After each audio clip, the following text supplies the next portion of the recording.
Θερινού Ηλιοστασίου των Φίλων Αστρολογίας Ελλάδος, καλώς ήρθατε στην Ιερά Οδό, στο Θέατρο Χιτήριο και στον Κεραμικό. Για δεύτερη συνεχή χρονιά βρισκόμαστε στην καρδιά της Αθήνας, κάτω από την σκέπη της Ακρόπολης.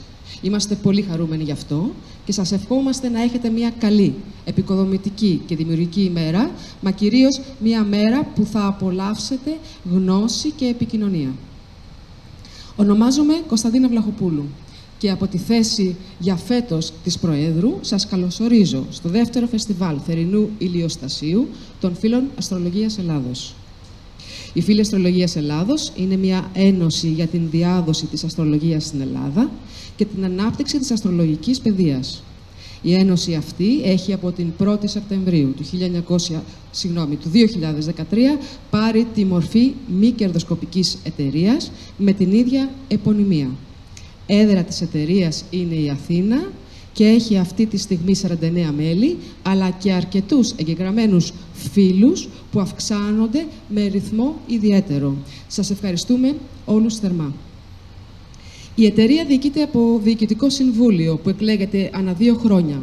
Μεταξύ του έργου της εταιρείας ως τώρα αξίζει να αναφερθεί η σύνταξη εθελοντικού κώδικα δεοντολογίας των αστρολόγων, καθώς και η θεσμοθέτηση εκδηλώσεων όπως τα φεστιβάλ Θερινού Ηλιοστασίου και οι γιορτές Εαρινής Ησημερίας. Από το 2015 η εταιρεία εκδίδει το τριμηνιαίο περιοδικό 12 αστρολογική επιθεώρηση, όπως επίσης και το ετήσιο αστρολογικό ημερολόγιο. Περισσότερες πληροφορίες για την εταιρεία και τις δράσεις της μπορείτε να βρείτε στο ιστολόγιο της εταιρείας Φίλοι Παύλα, Αστρολογίας Παύλα, Ελλάδος.gr. Θα ήθελα, χωρίς να πάρω πολύ από τον χρόνο σας, να ευχαριστήσω θερμά όλους και όλες για όσα προσέφεραν και συνεχίζουν να προσφέρουν στο έργο της εταιρείας μας από την αρχή της ιδρύσεώς της έως σήμερα.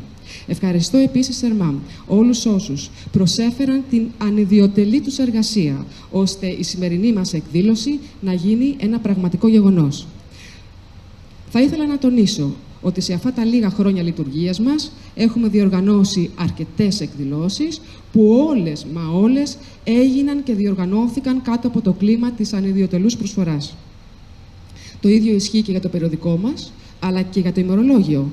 Κανένας από τους συντάκτες, συντελεστές αλλά και εισηγητές δεν πληρώνεται, αλλά αντιθέτως συμβάλλει αφιλοκερδώς με αγάπη, μεράκι και έμπνευση για την υποστήριξη της επέκτασης της γνώσης της αστρολογίας.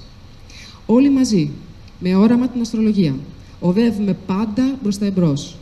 Η ετήσια συνδρομή των μελών μας, αλλά και η εγγραφή των φίλων είναι αυτό που μας στηρίζει. Είναι και είστε οι στυλοβάτες μας. Θα ήθελα να ευχαριστήσω όσους είναι παρόντες σε φυσικό και πνευματικό επίπεδο που με οποιονδήποτε τρόπο είτε έρχονται στις εκδηλώσεις μας, είτε μεταφέρουν σε τρίτους την προσπάθειά μας, είτε απλώς αγαπάνε την αστρολογία και βοηθούν με τη θετική τους σκέψη.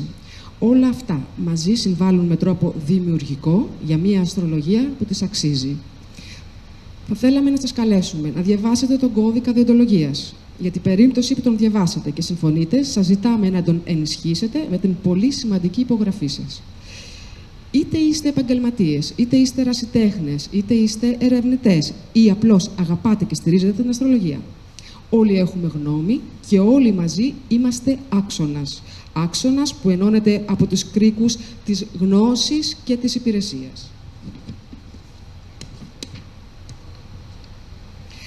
Τη σημερινή μας παρουσίαση θα συντονίσει το ιδρυτικό μέλος της εταιρείας μας, κύριος Βαγγέλης Πετρίτσης, με τη βοήθεια του μέλους της Γενικής Γραμματέως μας, κυρία Φωτεινή Ορσάρη. Ο κύριος Άθαν Τζέρβας θα μας βοηθήσει στο τηλεοπτικό υλικό. Πρόκειται να απολαύσετε ένα πολύ ιδιαίτερο πρόγραμμα εισηγήσεων, αλλά και υπέροχα εργαστήρια που θα γίνουν παράλληλα στην αίθουσα που βρίσκεται πλάι αριστερά από τη σκηνή του κήπου. Είμαστε στη διάθεσή σας να σας ενημερώσουμε για ό,τι χρειαστείτε. Ο κώδικας δεοντολογίας θα βρίσκεται στη γραμματεία. Σας ευχαριστώ για το χρόνο σας και την προσοχή σας. Ευχαριστούμε την Υπερνόηση που είναι χορηγός επικοινωνίας του φεστιβάλ. Οι εισηγήσεις θα αρχίσουν κανονικά. Ας μείνουμε πιστοί στο χρονοδιάγραμμα έτσι ώστε να διευκολύνουμε τη διαδικασία. παράκληση τήρησης χρόνου και συνεργασίας με τον συντονιστή. Σας ευχαριστούμε θερμά. Καλή σας απόλαυση.